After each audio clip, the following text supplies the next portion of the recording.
कोरियाई सेना में गेहून बहुत उत्साहित है क्योंकि वह आखिरकार छुट्टी पाने वाला है। जैसे ही वह बेस छोड़ता है, वह अपनी गर्लफ्रेंड योंगजू से मिलता है।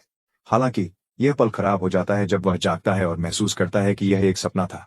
बाद में पहरेदारी के दौरान गेहून ने योंगजू को कॉल किया, जो हैंगओवर में है, और उनसे कहा कि वे सुबह बात कर सकते हैं। गेहून उन्हें फिर से कॉल करना चाहता है, लेकिन उनका वरिष्ठ अधिकारी उन्हें रंगे हाथ पकड़ लेता है और इन्हों के सो जाने के कारण पूरी टीम को उनकी गैर जिम्मेदाराना व्यवहार के लिए डांटता है। अगले दिन गेहून उसे फिर से कॉल करने की कोशिश करता है, लेकिन योंगजू काम पर होती है, इसलिए वह फोन नहीं उठाती। बाद में गेहून और इन्हों एक आपातकालीन ड्रिल का हिस्सा होते हैं। बाकी की टीम पूरी कुशलता से काम करती है, लेकिन ये दोनों अनाड़ी होते हैं और हथियार का नमूना ले जाते समय सीढ़ियों से गिर जाते हैं, जो असली इमरजेंसी में मौत के बराबर होता। उनका गुस्सैल कमांडर पूरी टीम को सजा देता है और उन्हें 77 मंजिला इमारत की सीढ़ियों से ऊपर चढ़ने को कहता है जहां बेस स्थित है। स्थिर कमांडर सभी के फोन ले लेता है। जब गेहून अपना फोन सौंपता है, उसे योंगजू से एक संदेश मिलता है जिसमें वह पहले बात न कर पाने के लिए माफी मांगती है। बाद में जब गेहून और उसका साथी उसी इमारत में स्थित होटल में सामान पहुंचा रहे होते हैं, गेहून खिड़की से बाहर देखता है और सड़क पर लोगों को झटके खाते हुए देखता है। वह इस पर ध्यान नहीं देता और अपनी रसोई की चीजों को जारी रखता है। जब उसका साथी ध्यान नहीं दे रहा होता है, गेहून शेफ जंग से फोन उधार लेता है और योंगजू को कॉल करता है, जिसे जल्दी से फोन काटना पड़ता है क्योंकि वह अभी भी काम पर है। जब उसे अकेला पल मिलता है, वह उसी नंबर पर कॉल करने की कोशिश करती है, लेकिन गेहून ने पहले ही फोन वापस दे दिया है। शाम को इन्हों अपने कमांडर से कहता है कि उसका बच्चा बीमार है और अपने फोन के लिए पूछता है। हालांकि वह जानबूझकर गेहून का फोन उठाता है और उसे चुपके से देता है। गेहून एक कोठरी में छुपकर योंगजू को फोन करता है और उसकी रोती हुई गर्लफ्रेंड को यह कहते सुनकर टूट जाता है कि वह उनसे ब्रेक चाहती है, क्योंकि जब तक वह सेना में है, उन्हें अपने रिश्ते में कोई भविष्य नहीं दिखता।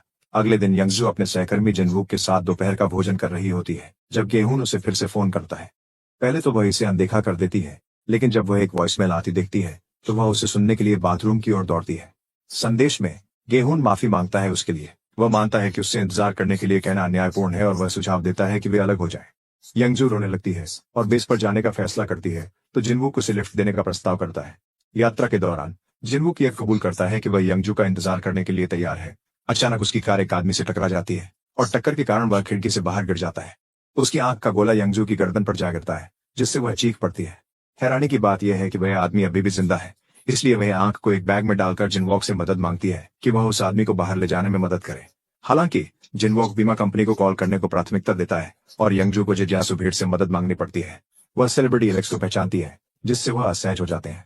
अब एलेक्स के पास कोई विकल्प नहीं है सिवाय उसके लिए कैमरों के लिए मदद करने के। मिलकर वे आदमी को उसके पैरों से खींचते हैं और उसे जमीन पर गिरा देते हैं। एलेक्स हैरान होता है कि उसके घावों से खून नहीं बह रहा है और सीपीआर की कोशिश करता है, लेकिन गलती से आदमी की पसलियां तोड़ देता है। अब भीड़ को लगता है कि एलेक्स ने उसे मार डाला। जब शरीर को हटाया जाता है, वे जिनवूक को चेक करते हैं और देखते हैं कि उसकी पैंट गीली हो गई है।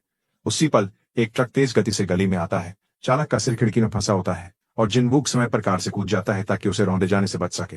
उसी समय गेहून और इन्हों को अड्डे के लिए पेट्रोल लेने भेजा जाता है। चूंकि सैन्य लिफ्ट खराब है, वे होटल के रास्ते से जाते हैं, लेकिन होटल मैनेजर सुजिन उन्हें रोक देती है। वह उन्हें चेतावनी देती है कि होटल के माध्यम से न चलें, क्योंकि इससे मेहमानों को परेशानी हो सकती है। उनके जाने से पहले वे देखते हैं कि एक विमान इमारत की ओर बढ़ रहा है और हर कोई घबरा जाता है, जिसमें छत पर मौजूद सैनिक भी शामिल है। हालांकि विमान आखिरी क्षण में मुड़ जाता है और सड़क पर दुर्घटनाग्रस्त हो जाता है। गेहून और इन्हों होटल के लिफ्ट का उपयोग करने का निर्णय लेते हैं और उनके साथ मैनेजर आरॉन जुड़ जाते हैं, जो उन्हें मेहमानों से दूर रहने के लिए सीढ़ियों का उपयोग न करने के लिए डांटते हैं। अचानक लिफ्ट रुक जाती है और एक आपातकालीन लाल बत्ती चमकने लगती है। आर्यन मदद के लिए कम्युनिकेशंस का इस्तेमाल करते हैं और जल्द ही लिफ्ट फिर से काम करने लगती है। हालांकि जब ये अगले फ्लोर पर दरवाजे खोलती है, तो वे फर्श पर लाशें देखकर और एक आदमी को मरते हुए देखकर दहशत में आ जाते हैं। कुछ लोग घबराकर कॉरिडोर में दौड़ते हैं इससे पहले कि एक खून से सना हाथ लिफ्ट को रोकता है। उसका चेहरा काफी भयानक लगता है और जब वह गिरता है तो वह दरवाजे में फंस जाता है। मदद के लिए पुकारने के बाद आर्यन उसे अपनी जैकेट से ढक देता है। तिगड़ी लिफ्ट छोड़ देती है और वे एक नरसंहार देखकर हैरान हो जाते हैं। हर जगह खून और रंग बिखरे हुए हैं, भयानक गंध फैली है और लोग एक दूसरे का पीछा कर रहे हैं। कुछ आंतों को फॉलो करने पर जमीन पर एक आधा आदमी दिखता है जो अभी भी हिल रहा है, जिससे पुष्टि होती है कि जॉम्बी सर्वनाश आ चुका है। जब आर्यन भागने की कोशिश करता है तो एक जॉम्बी उस पर हमला करता है, इसलिए इन्हों उस प्राणी को मारने के लिए एक बोतल से उसे मारता है। फिर 3 आदमी एक टेबल को धक्का देते हैं ताकि जॉम्बी को काउंटर के खिलाफ फंसा सके। योंगजू द्वारा गेहून को दिया गया लाइटर, कुछ शराब और एक टेबल क्लॉथ का उपयोग करके वे जॉम्बी को आग लगाकर मार देते हैं। शहर में भी अफरा तफरी और डर हावी हो रहे हैं। विमान दुर्घटना के बाद हर फोन पर एक अलर्ट भेजा जाता है और सरकार जितनी संभव हो उतनी बचाव टीमों को भेज रही है। राष्ट्रीय आपातकाल की घोषणा की जाती है और मार्शल लॉ लगाया जाता है। आधार पर सायरन बजता है और सैनिकों को असली बंदूकों के साथ तैयार होना चाहिए। एरन कुछ कॉल करता है और पता चलता है कि पूरे भवन को कब्जे में लिया जा चुका है, इसलिए वह सुरक्षा टीम की तलाश में निकलता है। जेजून और इन्हो आधार पर वापस लौटने की कोशिश करते हैं और बहुत से झोंबी उनका पीछा करते हैं। दोनों आपातकालीन सीढ़ियों को ढूंढ लेते हैं और झोंबी के सामने दरवाजा बंद कर देते हैं। जैसे ही वे ऊपर जाते हैं वे शहर की अफरा तफरी को देखकर भयभीत हो जाते हैं। दुर्भाग्यवश सीढ़ियां बंद हैं, इसलिए उन्हें सार्वजनिक सीढ़ियां लेनी पड़ेंगी। फिर वे स्टाफ रूम देखते हैं और अंदर आते हैं। तभी सूजुंग उन्हें जॉम्बी समझकर पोछे से मार देती है। उसे शांत करने के बाद वे फोन चेक करते हैं, लेकिन वह काम नहीं कर रहा है। फिर वे एक गाड़ी को सैनिटाइजर की बोतलों और एक स्क्रैपर से भरते हैं और बाहर आते हैं। सीढ़ियों की ओर जाते समय वे काउंटर के पीछे एक झोंबी को देखते हैं जो उन पर हमला करने के लिए कूद पड़ता है। जेजुन लाइटर के साथ सैनिटाइजर का उपयोग करके उसे आग लगा देता है, लेकिन प्राणी आगे बढ़ता रहता है। इन्हो स्क्रैपर से उसके सिर पर वार करता है और ऊपरी भाग को काट देता है, अंततः उसे मार देता है। सड़क पर जिनवुक गलती से पीछे छूट जाता है और जॉम्बी उसके पीछे लग जाते हैं। एलेक्स उसे बचाने के लिए दौड़ता है और खुद भी जॉम्बी द्वारा पीछा किया जाता है, जिससे योंग ह्यो अब अकेला रह जाता है। जब एक जीव उसके पीछे आता है तो वह भी दौड़ती है और एक सैलून में छिपने में सफल रहती है। फिर वह अपनी मां को कॉल करती है, उन्हें अंदर रहने के लिए कहने और बताने के लिए कि वह अब भी बेस पर जा रही होगी। इस बीच जिनवुक कपड़े बदलने के लिए एक गोल्फ स्टोर में छुप जाता है।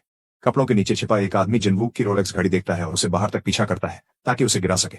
जब वह चीजें इकट्ठा कर रहा होता है तब योंग ह्यो और सैलून मालिक दिखते हैं और उसे डराकर भगा देते हैं। जिनवुक पुलिस के पास जाने का फैसला करता है और योंग ह्यो उसके साथ जाने के लिए सहमत हो जाती है। इसके बाद बेस की ओर बढ़ती है।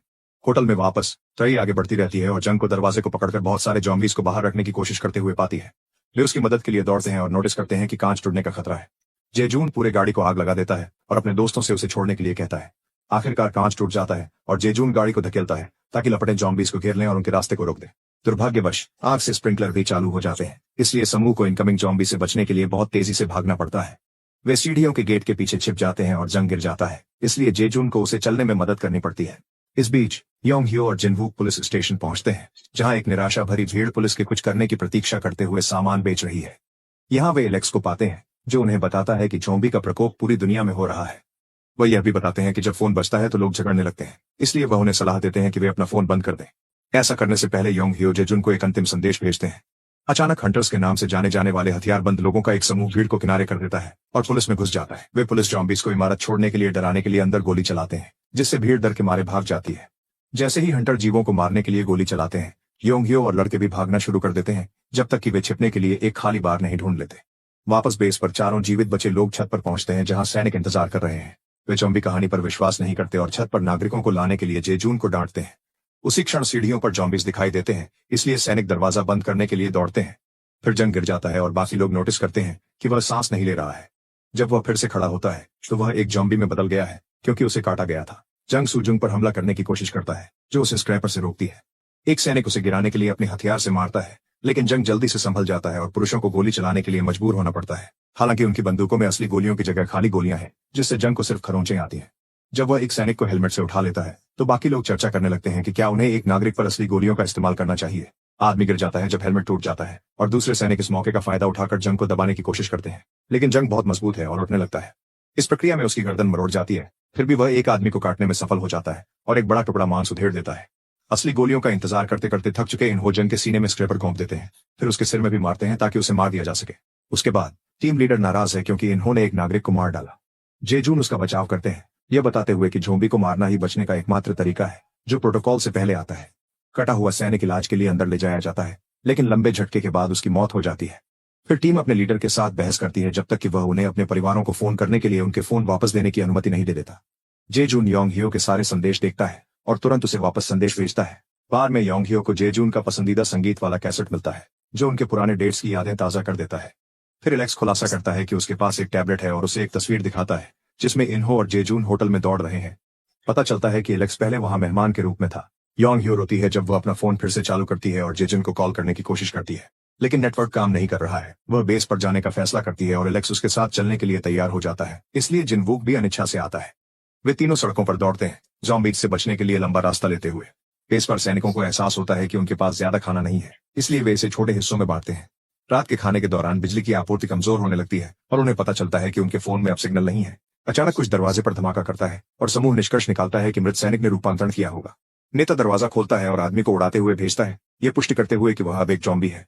एक आदमी अपने दोस्त को जीवित देखकर खुश होता है और उसे गले लगाने के लिए दौड़ता है, लेकिन इसके बजाय उसके सिर पर काट लिया जाता है। बाकी लोग उन्हें अलग करने के लिए दौड़ते हैं।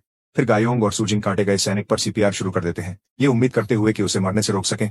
बाकी टीम ज़ॉम्बी को एक कंबल से ढक देती है और गोली चलाती है, अंततः उसे मार देती है। फ्लैशबैक में दिखाया जाता है कि योंग ह्यो और जेयोन कॉलेज में मिले थे। योंग ह्यो सबसे लोकप्रिय छात्रा थी, लेकिन उसने हर लड़के को मना कर दिया क्योंकि उसकी नजरें केवल जेयोन पर थीं। बाद में वे एक ही आइसक्रीम की दुकान में काम करने लगे और जेयोन ने योंग ह्यो को अशिष्ट ग्राहकों से बचाया। साथ में काम करने से उन्हें नजदीक आने का मौका मिला, लेकिन जब योंग ह्यो ने आखिरकार हिम्मत करके उसे पूछ ही लिया तो जेयोन ने उसे मना कर दिया। निजी तौर पर उसने एक सहकर्मी को कबूल किया कि उसे लगता है कि उसके जैसा कोई कभी उसके जैसी सुंदर लड़की के साथ नहीं हो सकता। काम के बाद जेयोन ने योंग ह्यो को बस स्टॉप पर रोते हुए पाया। योंग ह्यो भागने की कोशिश की, लेकिन उसकी जूते की लेस पर फिसल गई, इसलिए जेयोन ने उसकी मदद की और स्वीकार किया कि उसे भी वो पसंद है। वर्तमान में काटा गया सैनिक जॉम्बी में बदल जाता है और हमला करने की कोशिश करता है। इन्हों उसके चेहरे पर उबलता हुआ पानी फेंकते हैं, लेकिन यह केवल जॉम्बी को और गुस्सैल बना देता है। बाकी सैनिक अभी भी अपने दोस्त जैसे चेहरे को शूट नहीं कर पाते, इसलिए सुजिंग उनसे बंदूक लेकर खुद ही जॉम्बी को मार देती है। सड़क पर योंग ह्यो और लड़कों को एक नशे में धुत सैमसू उल्टी करते हुए मिलता है। उसकी टांग पर एक जॉम्बी का काटा हुआ निशान है। हालांकि वह मरा नहीं है और न ही अभी तक बदल गया है। तीनों सोचते हैं कि उन्हें उसे लाना चाहिए या नहीं, लेकिन उसी वक्त सैमसू का फोन बजता है और कुछ जॉम्बीज का ध्यान आकर्षित कर लेता है। समूह तुरंत भागकर एक रेस्टोरेंट में छिप जाता है। समसू को बांध दिया जाता है और जिनवूक सोचते हैं कि उसे बदलने से पहले मार देना चाहिए, लेकिन योंग ह्यो मना कर देते हैं। जब समसू फिर से उल्टी करता है और बताता है कि उसने कितनी शराब पी तो कैसे आगे बढ़े, इस पर बहस शुरू होती है। अचानक एक झोंबी पुलिस वाला छिपकर बाहर आता है और हमला करने की कोशिश करता है। हालांकि वह समसू को नजरअंदाज कर देता है। योंग ह्यो जॉम्बी से भागता है और इस प्रक्रिया में ठोकर खाता है, जिससे जॉम्बी भी गिर जाता है। इससे कई बर्तन उसके सिर पर गिरते हैं, जिससे उसकी मौत हो जाती है। इसके बाद एलेक्स पुलिसकर्मी का ब्रेथलाइजर लेता है और इसका इस्तेमाल सैमसू पर करता है ताकि यह पुष्टि कर सके कि उसका अल्कोहल स्तर अभी भी बहुत अधिक है। वह यह सिद्धांत प्रस्तुत करता है कि शराब जॉम्बी को दूर रखती है, इसलिए समूह यह देखने के लिए सूरज निकलने तक पीने का फैसला करता है कि क्या नशे में रहना उन्हें सुरक्षित रख सकता है। पीते समय योंग ह्यो जेयोन को कॉल करने की कोशिश करती है, लेकिन लाइनें अभी भी डाउन है, इसलिए वह एक टेक्स्ट भेजती है। वह यह भी याद करती है कि जेयोन उसके साथ था जब उसके पिता का निधन हुआ था। लाइटर उसका अपने पिता के लिए बचपन का उपहार था और मरने से पहले उस व्यक्ति ने वह लाइटर जेयोन के लिए छोड़ दिया था। अगली सुबह वे चारों बेहद नशे में होते हैं और रेस्टोरेंट छोड़ देते हैं। जल्दी ही वे जॉम्बियों की पूरी भीड़ को खोज लेते हैं, जबकि बाकी छिप जाते हैं। सैमसू आगे बढ़ता है। क्योंकि प्राणी उसे नजरअंदाज करते हैं, वह आसानी से एक कार तक पहुंच जाता है और हॉर्न बजाकर ध्यान भटकाता है, जिससे समूह को भागने का मौका मिलता है। वे केवल एक दुकान पर स्नैक्स लेने के लिए रुकते हैं और खिड़की का उपयोग बाहर हो रही हिंसा को दिखाने के लिए करते हैं। पेस पर समूह आश्चर्य करता है कि उनके दो दोस्तों में से एक जल्दी कैसे बदल गया, जबकि दूसरे को अधिक समय लगा। लेकिन बातचीत एक गोली से बाधित हो जाती है। हर कोई ऑफिस चेक करने के लिए दौड़ता है और यह देखकर स्तब्ध रह जाता है कि उनके नेता ने इतने लोगों को खोने के अपराध बोध को सहन न कर पाने के कारण खुद को मार लिया है। इसके बाद जेयोन शहर को जलते हुए देखता है और इन्हों से स्वीकार करता है कि उसने अपना कर्तव्य बोध खो दिया है। वे निर्णय लेते हैं कि उन्हें बेस छोड़कर अपने प्रियजनों को ढूंढना होगा। जोड़ी सेकंड इन कमांड से मिलने जाती है और उसे आत्महत्या की तैयारी करते हुए पाती है, लेकिन वह आदमी बंदूक हटाकर दिखाता है कि वह ठीक है। जेयोन और इन्हों बताते हैं कि बेस पर खाने और पानी की कमी हो रही है, लेकिन इससे पहले कि वे जाने की अनुमति ले पाएं, ऑफिस का फोन बजता है। ये उच्च अधिकारियों से कॉल है जो बताती हैं कि एक हेलीकॉप्टर जल्द ही सप्लाई गिरा देगा, जिसका मतलब है कि वे नहीं जा सकते। सैनिक हेलीकॉप्टर का स्वागत करने के लिए तैयार हो जाते हैं। हालांकि इन्हों को एहसास होता है कि पायलट जॉम्बी है। वह दूसरों को चेतावनी देते हैं और वे तुरंत गोलीबारी कर देते हैं। बहुत सारी गोलियां लगती हैं, लेकिन अंततः वे इंजन को नष्ट कर देते हैं और हेलीकॉप्टर जमीन पर दुर्घटना कर जाता है। फिर उन्हें उनके वरिष्ठ अधिकारी का फोन आता है, जो उन्हें सेना की संपत्ति को नष्ट करने के लिए फटकार लगाते हैं और उनके दंड के रूप में उन्हें कोई आपूर्ति नहीं मिलेगी। फिर भी उन्हें जाने की अनुमति नहीं है। आदेशों की अनदेखी करने का निर्णय लेकर नया टीम लीडर घोषणा करता है कि वे जा रहे हैं। जब सुजिंग अपनी वर्दी और बंदूक प्राप्त कर लेती है तो समूह किसी भी झोंबी को मारते हुए सीढ़ियों से नीचे की ओर बढ़ने लगता है, जो उनके रास्ते में आता है, अत्यंत प्रशंसनीय टीम वर्क के साथ। जब वे लाउंज में पहुंचते हैं तो वे रसोई की तलाशी लेते हैं और एक और झोंबी को मार देते हैं। इस बीच योंग ह्यो का ग्रुप बिल्डिंग पर पहुंचता है, केवल यह देखने के लिए कि प्रवेश द्वार ज़ॉम्बीज से भरा हुआ है और एक एम्बुलेंस दरवाजे को रोक रही है। उन्हें उनसे लड़ने के लिए कुछ चाहिए, इसलिए वे एलेक्स की कार की तलाश में जाते हैं, क्योंकि उसका दावा है कि उसके पास औजार है। पार्किंग लॉट काफी बड़ा है और समूह सही वाहन की तलाश में जोड़ों में विभाजित हो जाता है। दुर्भाग्य से योंग ह्यो और जिनवूक ज़ॉम्बीज की भीड़ पाते हैं और उन्हें रोकने के लिए गाड़ियों के ऊपर चढ़ना पड़ता है। जब ज़ॉम्बीज भी चढ़ने लगते हैं तो एलेक्स और सैमसून बताते हैं कि उन्होंने स्टोर में मोलोटोव बम बनाए हैं और उन्हें भीड़ पर फेंकना शुरू कर देते हैं। जैसे ही प्राणियों का झुंड जलने लगता है, योंग ह्यो और जिनवूक अपने दोस्तों के साथ जुड़ने और भागने का मौका लेते हैं। एलेक्स आखिरी इंसान होता है जो हिलता है, क्योंकि वह बम फेंकते रहता है और ज़ॉम्बीज उसे घेर कर काट लेते हैं। योंग ह्यो उसकी मदद करना चाहती है, लेकिन जिनवूक बताता है कि बहुत देर हो चुकी है और उसे सुरक्षा के लिए वैलेट पार्किंग बूथ में खींच लेता है। सैमसू मदद के लिए वापस जाता है, लेकिन एलेक्स के बैग में मौजूद बम भी फटते हैं और मार डालते हैं। क्योंकि सैमसू को अभी भी ज़ॉम्बीज नजरअंदाज कर रहे हैं, वह एलेक्स की चाबियां उठाता है और उसकी कार ढूंढने जाता है। उसने कभी गाड़ी चलाना नहीं सीखा, इसलिए योंग ह्यो और जिनवूक को उसे फोन पर निर्देश देने पड़ते हैं। सैमसू जल्दी ही वाहन पर से नियंत्रण खो देता है जब ज़ॉम्बीज चारों ओर घेरना शुरू कर देते हैं। उसी क्षण जेयून का फोन होटल वाईफाई से जुड़ता है और योंग ह्यो को कॉल करता है। ये जोड़ा फिर से एक दूसरे को देखकर बहुत उत्साहित है और योंग ह्यो जेयून से पूछती है कि वह किस फ्लोर पर है, क्योंकि वह पार्किंग में है। उसकी रक्षा के लिए उत्तेजित, जेयून झूठ बोलता है और कहता है कि वह अपनी टीम के साथ इमारत से बाहर निकल गया है। वह उसे सूसेओ स्टेशन जाने के लिए कहता है, जहां सेना एक नया बेस बना रही है, और वादा करता है कि वह उसे बाद में वहां ढूंढेगा। कॉल कट जाती है जब योंग हयो का फोन बंद हो जाता है। जैसे ही सैनिकों ने लाउंज तक पहुंचने वाले जॉम्बीज को गोली मारना जारी रखा, वे शेफ पाउलो को रसोई में छिपते हुए पाते हैं। फिर वे अंततः भोजन के लिए बैठ जाते हैं। जब पाउलो बात के लिए बिल लिखता है तो उसे नजरअंदाज कर देते हैं। टीम लीडर रसोई में पेय लेने वापस जाता है और वेंट में एक जॉम्बी पाता है। समूह एक आवाज सुनता है और मुड़कर देखता है कि जॉम्बी उनकी ओर आ रहा है, लेकिन चूंकि उसका आधा शरीर गायब है, उसे गिराना आसान है। अफसोस की बात है कि सैनिक रसोई से एक जॉम्बी में परिवर्तित होकर आता है, और चूंकि उसकी नाक पर काटने का निशान है, वे निष्कर्ष निकालते हैं कि जितना करीब काटना दिमाग के होता है, उतना ही तेजी से परिवर्तन होता है। युवक आगे बढ़ता है और अपने अब जॉम्बी बने दोस्त को मारने के लिए उसे गोली मारता है। पार्किंग में सैम सू गाड़ी चलाना सीख जाता है और बूथ के चारों तरफ गिरे जॉम्बीज को कुचलता है ताकि अपने दोस्तों को बचा सके। जिनवूक इमारत से बाहर निकलने के लिए गाड़ी का नियंत्रण संभालते हैं और हर जॉम्बी को कुचलते हुए ड्राइव करते हैं ताकि अपनी निराशा को निकाल सके। जब बाकी लोग उसे शांत करते हैं तो जिनवूक घोषणा करते हैं कि वे सबसे पहले उनकी मां के अस्पताल में रुकेंगे ताकि योंग हयो अपनी चोटों के लिए चिकित्सा सहायता प्राप्त कर सके। सैम सू उनसे बिना अपने जाने के लिए कहता है, क्योंकि उसे अस्पतालों से नफरत है। हालांकि वह आने वाली जॉम्बिफिकेशन के संकेत छुपा रहा है। गाड़ी छोड़ने के बाद सैम सू जॉम्बी से लड़ना शुरू करता है, लेकिन वह जम जाता है जब उसके शरीर में बदलाव शुरू होता है। क्योंकि हर कोई शेल्टर तक पहुंचने की कोशिश कर रहा है, ट्रैफिक जाम यात्रा को बहुत धीमा कर देता है। जब दोनों इंतजार कर रहे होते हैं, कुछ बदमाश खिड़कियां तोड़ देते हैं और गाड़ी चुराने के लिए यंग हयो और जिनवूक को बाहर खींच लेते हैं। उनके पास कोई विकल्प नहीं है सिवाय मेट्रो लेने के, और वे स्टेशन को सड़कों की तरह ही भीड़भाड़ वाला पाते हैं। जब ट्रेन आती है तो हर कोई इतना पागल हो जाता है कि योंग हयो और जिनवूक खींच जाते हैं। अफरा तफरी में लोग सुरक्षा के लिए लगे कांच पर इतना जोर लगाते हैं कि वो टूट जाता है, जिससे कुछ यात्री पटरियों पर गिर जाते हैं और ट्रेन से कुचल जाते हैं। भीड़ में से अधिकांश लोग ट्रेन में चढ़ जाते हैं, जिसमें योंग हयो भी शामिल है, जो एक निर्दोष बच्चे को अपनी जगह देने का फैसला करती है और ट्रेन के स्टेशन से निकलते समय दादी को सांत्वना देती है। दुर्भाग्य से वह देखती है कि एक कार में संघर्ष शुरू हो रहा है, जिसका मतलब है कि अंदर मौजूद सभी लोग खत्म हो चुके हैं। हालात और बिगड़ते हैं जब योंग हयो को पटरियों पर खून में जिनवूक की घड़ी मिलती है। फिर दादी चाकू निकालकर पटरियों पर अपने पोते के पीछे कूद जाती हैं। योंग हयो उनका पीछा करती है जब एक और ट्रेन स्टेशन पर पहुंचती है और दादी को पटरियों से बाहर निकलने में मदद करती है। तब वह देखती है कि बुजुर्ग महिला को काटा गया था। जैसे ही ट्रेन उनके सामने से स्टेशन छोड़ती है, महिला एक जॉम्बी में बदल जाती है और हमला करने की कोशिश करती है। योंग हयो के पास उसे मारने के लिए ट्रेन से उसका सिर दबाने के अलावा कोई विकल्प नहीं है। इस दुखद अनुभव पर रोते हुए योंग हयो अपनी मां की आवाज सुनता है और उसे एक प्रतिबंधित दरवाजा खोजने के लिए उसका पीछा करता है। अंदर कुछ जॉम्बीज हैं, लेकिन वह उन्हें आसानी से बचाते हुए उस आवाज का पीछा करती रहती है जो उसे एक ऑफिस तक ले जाती है जहां वह अपना फोन चार्ज कर सकती है। वहां एक प्राथमिक उपचार किट है जिसका उपयोग वह अपने घावों की देखभाल के लिए करती है। कर्मचारियों से कुछ स्नैक्स भी है और यहाँ तक कि एक चेनसॉ भी है। ये काम नहीं कर रहा है, लेकिन योंग हयो अपने इंजीनियरिंग डिग्री का उपयोग करके इसे ठीक करती है। कुछ सुरक्षात्मक गियर पहनने के बाद वह कमरे से बाहर निकलती है और जॉम्बीज द्वारा हमला किया जाता है, इसलिए वह अपने नए हथियार से उन्हें मारने लगती है। दुर्भाग्यवश वे बहुत अधिक हैं, इसलिए वह दौड़ना शुरू कर देती है। एक संकीर्ण रास्ते में प्रवेश करती है ताकि उन्हें एक पंक्ति में लाया जा सके।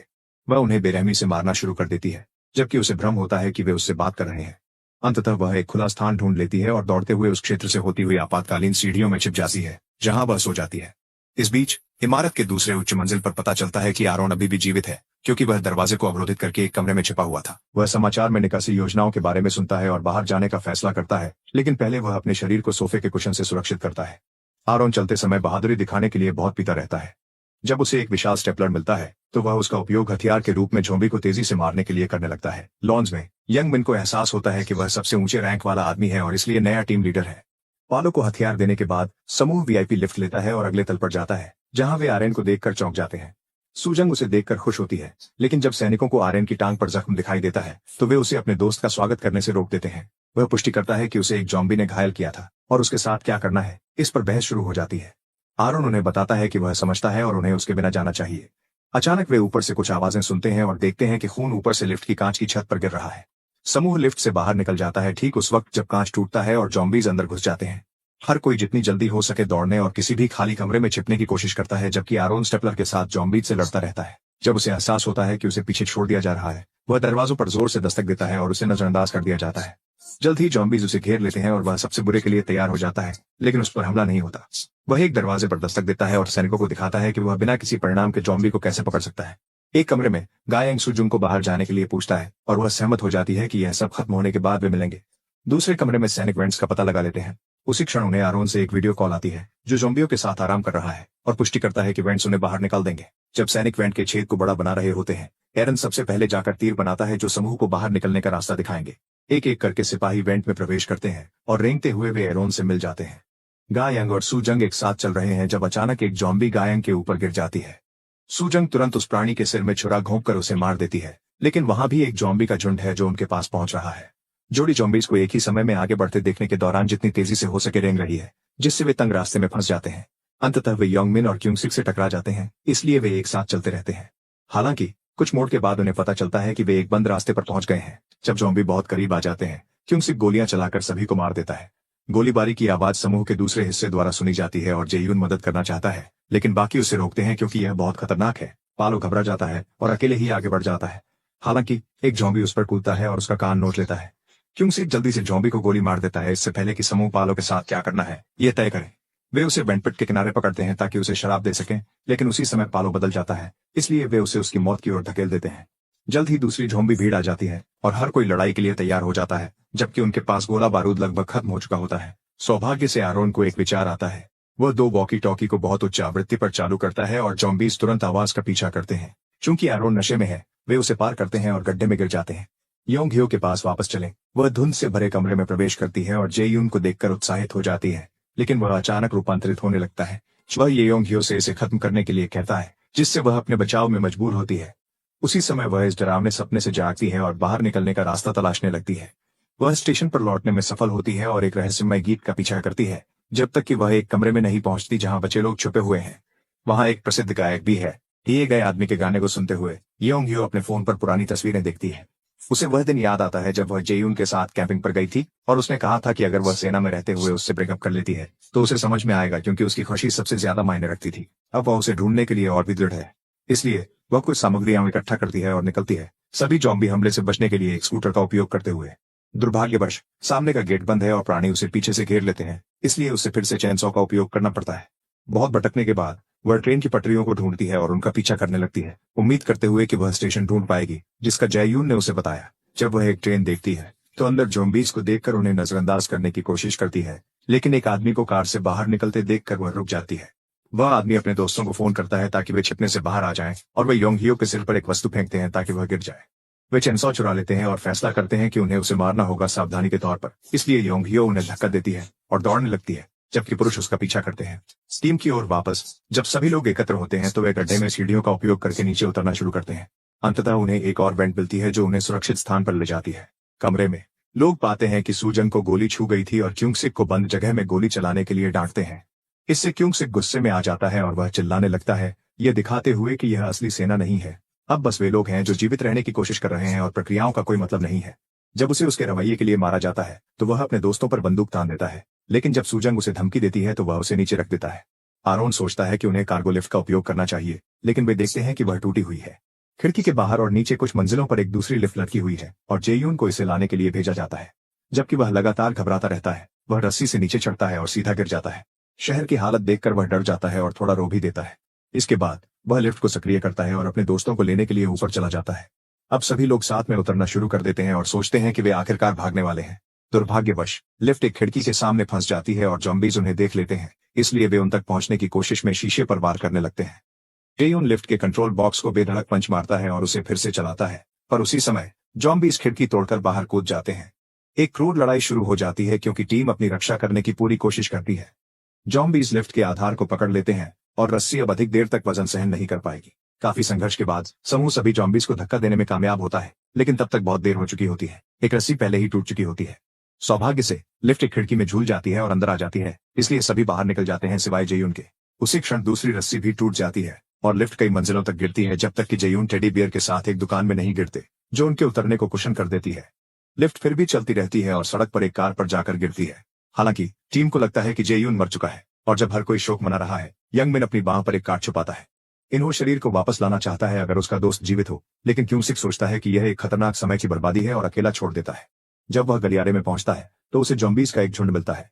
खिलौना दुकान में जेयून तब जागता है जब एक टेडी सूट पहने ज़ॉम्बी उस पर हमला करने की कोशिश करता है। वह आसानी से उस प्राणी को धकेल देता है और उसे सूट के अंदर संघर्ष करते देख उसे एक विचार आता है। पहले वह ज़ॉम्बी को खिड़की से बाहर फेंकता है और पुष्टि करता है कि सूट उपयोगकर्ता को गिरने से बचाता है। फिर वह खुद एक सूट पहनता है और अंततः भागने के लिए कूदता है। वह सुरक्षित रूप से सड़क पर उतरता है और जब वह चारों ओर देखता है तो वह देखता है कि कुछ पूर्व सैनिक अब भीड़ का हिस्सा है। अचानक जॉम्बी उसके चारों ओर गिरने लगते हैं और जेयून ऊपर देखता है और पता चलता है कि टीम उन्हें खिड़की से बाहर फेंक रही है। सभी पागलपन की तरह लड़ रहे हैं और दरवाजों के पीछे जॉम्बियों को रोकने की कोशिश कर रहे हैं। जब वे जेयून को देखते हैं तो वे उत्साहित हो जाते हैं और वॉकी टॉकी के माध्यम से एक योजना बनाने के लिए संवाद करते हैं। पास में बहुत सारे छोड़े गए गड्ढे हैं, इसलिए जेयून एक सुरक्षित लैंडिंग स्थान बनाता है, जबकि टीम लिफ्ट की रस्सी का उपयोग करके एक जिपलाइन बनाती है। अपनी जैकेट का उपयोग करते हुए टीम एक एक करके जिपलाइन से नीचे फिसलती है जब तक कि केवल यंगमिन ही नहीं बच जाते। इसके बाद वह अपना काटा हुआ घाव दिखाता है और सभी को यह कहते हुए जाने के लिए कहता है कि बिना उसके छोड़ दें। समूह सभी कारों की खोज करता है जब तक उन्हें एक कार चाबी के साथ नहीं मिल जाती और वे निकल जाते हैं क्योंगसिक को पीछे छोड़कर। जब यंगमिन तब्दील होकर इमारत से गिरता है, क्योंगसिक उसे गोली मार देता है जबकि वह रोता है और उन सभी पलों के बारे में सोचता है जब यंगमिन ने उसकी मदद की थी। इस बीच योंघियो छिपने के लिए एक खाली ट्रेन का डिब्बा ढूंढ लेती है। लोग अभी भी उसके पीछे आ रहे हैं, इसलिए वह कई डिब्बों के माध्यम से दौड़ना शुरू करती है जब तक कि उसे रास्ता जॉम्बीज से अवरुद्ध नहीं मिलता। वह जल्दी से सामान रखने के जगह में छिप जाती है ताकि जब लोग उसके डिब्बे तक पहुंचे वे राक्षसों का सामना करें। जब जॉम्बीज और पुरुष एक दूसरे से लड़ रहे होते हैं, योंघियो ट्रेन छोड़कर ट्रैक की तरफ वापस लौटती है। वहां उसे एक महिला ट्रेन परिचारिका मिलती है जो उसे खून से सनी हुई एक गलियारे से गुजारती है जिसमें सिर कटे हुए शव पड़े होते हैं। वह समझाती है कि उसका पीछा करने वाले पुरुषों ने इसे पहले किया था और उसे एक कार्यालय कक्ष में साथ में छुपने के लिए आमंत्रित करती है। योंघियो घड़ी की बैटरियां लैंडलाइन फोन में डालती है और अपनी मां को कॉल करती है, लेकिन ज़ॉम्बी या उन आदमियों द्वारा सुने जाने से बचने के लिए वे लंबे समय तक बात नहीं करती। शहर में टीम को एक ऐसी सड़क खोजने में मुश्किल हो रही है जो छोड़ी गई कारों से रोकी न गई हो। उसी समय आरोन घोषणा करता है कि वह होश में आ रहा है, इसलिए टीम उसे एक रेस्तरां में लेकर जाती है जहां वह फिर से ढेर सारा शराब पी सकता है ताकि प्रतिरक्षा में रहे। जब बाकी लोग कुछ स्नैक्स ले रहे होते हैं, जेयून एक फोन ढूंढता है और योंघियो को कॉल करने की कोशिश करता है, लेकिन उसके पास कोई सिग्नल नहीं होता। फिर वह उसकी मां को फोन करता है जो उसे योंघियो को कहां ढूंढना है बताती है। जब समूह बाहर एक जॉम्बी बच्चे को देखता है, इन्हो अपने बच्चों के बारे में सोचते हुए रोता है। योंघियो को खोजने के लिए दृढ़ संकल्पित जेयून समूह से कहता है कि उसे छोड़कर वे अपने प्रियजनों से मिलने जाएं। टीम कार लेती है और जेयून रेस्तरां से एक डिलीवरी बाइक चुरा लेता है।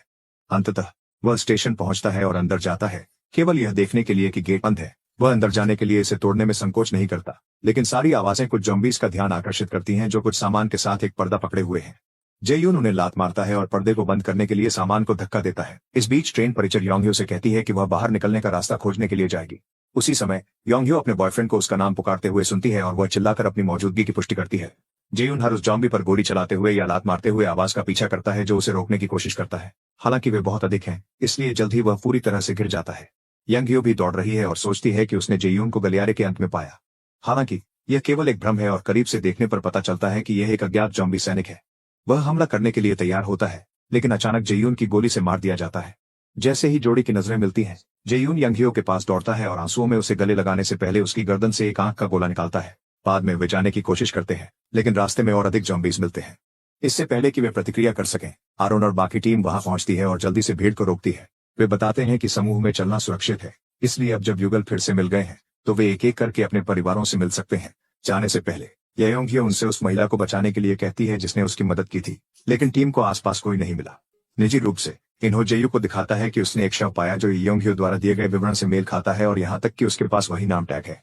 इसे मरे हुए 10 घंटे हो चुके हैं, जिसका मतलब हो सकता है कि योंघियो ही गलियारे में नरसंहार के पीछे थी। वे योंघियो को सच नहीं बताते और समूह अंततः स्टेशन छोड़ देता है। जब वे शहर की ओर गाड़ी चला रहे होते हैं तो वे सभी विनाश और चारों ओर घूमते ज़ॉम्बीज को देखते हैं। योंघियो जेयून को वह कैसेट देती है जो उसने बाहर से लिया था, जबकि स्क्रीन पर दिखता है कि उसने 59 ज़ॉम्बीज को मारा, लेकिन जेयून ने केवल 9 मारे।